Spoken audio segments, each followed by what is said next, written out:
So one of the things that I wanted to bring around to this is breathing.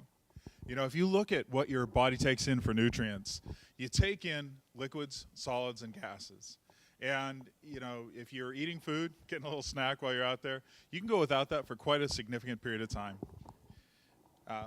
Months, under adverse conditions, you can survive quite a bit. Your body will eat itself. I got more than a few months, I think. You can go without liquids, depending on the conditions, up to a couple of days. But without air, you've got minutes to brain death, and that's about it. So when you're looking at prioritization of what your body needs to do, it needs to bring in air. Where float tanks come into this is it takes gravity out of the equation. And I think you already know that, so I'm just kind of preaching to the choir on that. A little further? Closer? Closer. Better now?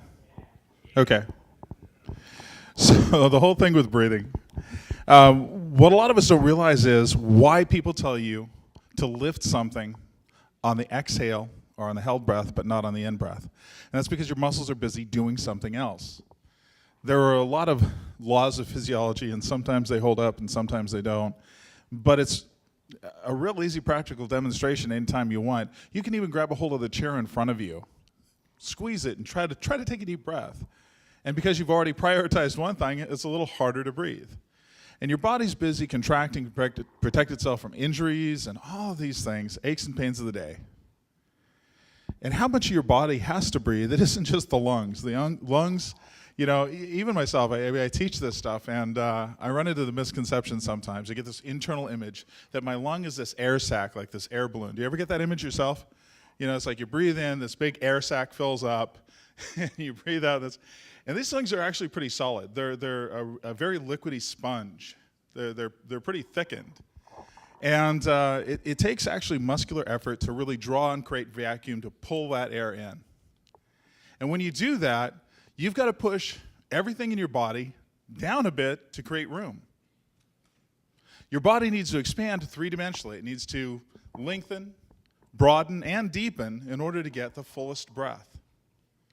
And for something as vital as air, I mean, minutes till brain death, every single muscle in your body starts working with this.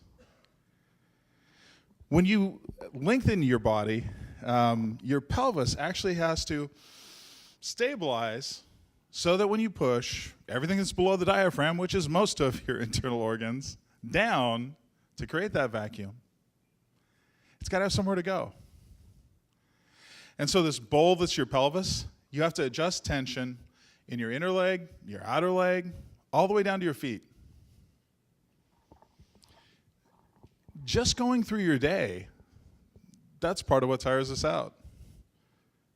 Hanging on to old injuries, clenching, breathing, moving through patterns of dysfunction. And one of the nice things about floating is it takes gravity out of that equation. That same way that you pushing down on a chair makes it harder to breathe in, your aches and pains of the day, it makes it harder to breathe in.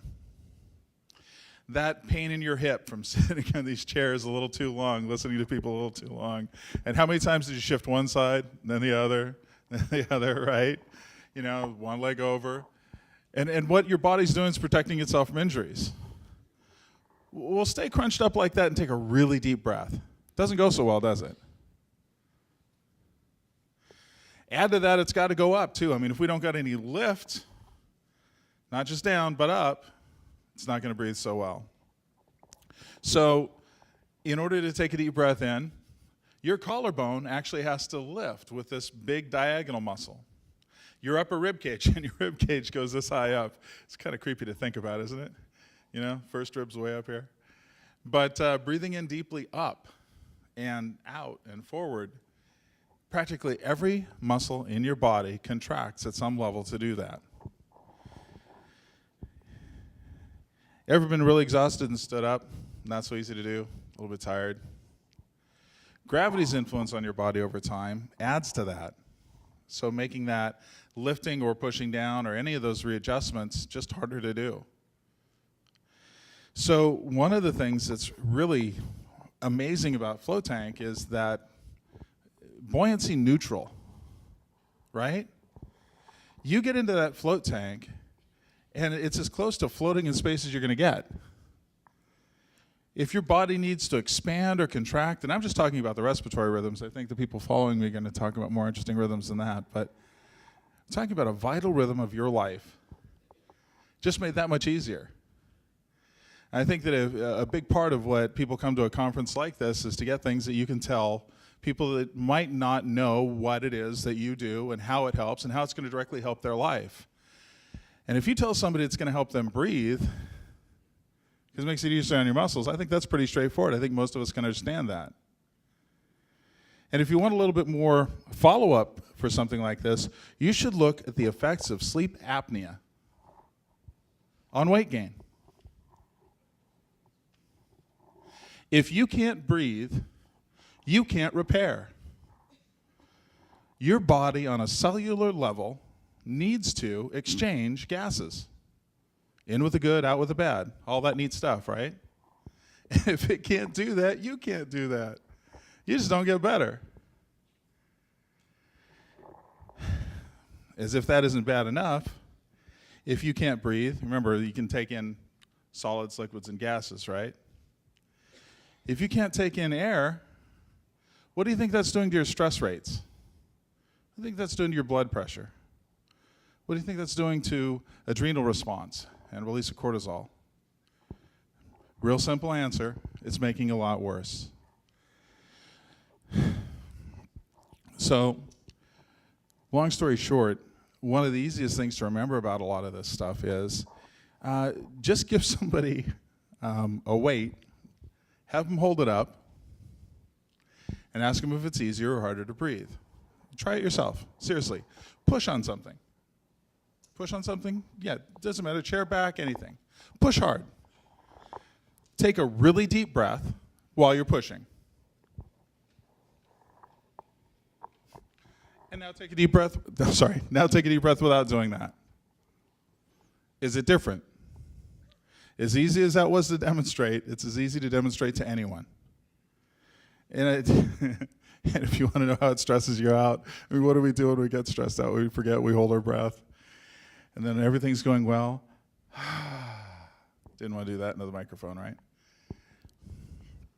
So imagine if you didn't have to fight for that breath. Then you already know that. You already been in a float tank. But just telling somebody they don't have to fight for a breath, it's just going to be easier. They get to rest there. And then, wow, your brain's free to do so much more. If you're not fighting for every breath that you take, if you're really rested and relaxed, you finally get to exhale. You're repairing better. You've got hydrostatic pressure, you got buoyancy, you got better pressure on the outside of your body. With more pressure on the outside of your body, even though there's pressure there, it's easier to breathe. I know that's kind of odd, that hydrostatic pressure. What do you suppose that's doing to your circulation in your skin? It's actually reducing it, wouldn't you think? It's like a sleeve. Why is that important, do you think? Well, it'll take down inflammation by reducing peripheral, wow. It is that time of the afternoon, isn't it? The peripheral vascular compression, the compression on the outside of your body, you're just processing more volume through the inside of your body.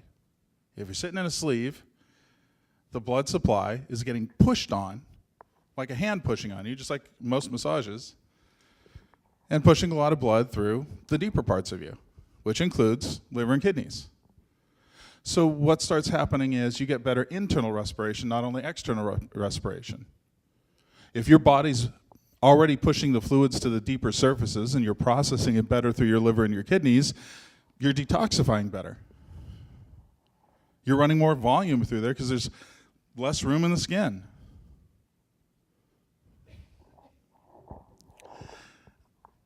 I don't really have much more to say than that.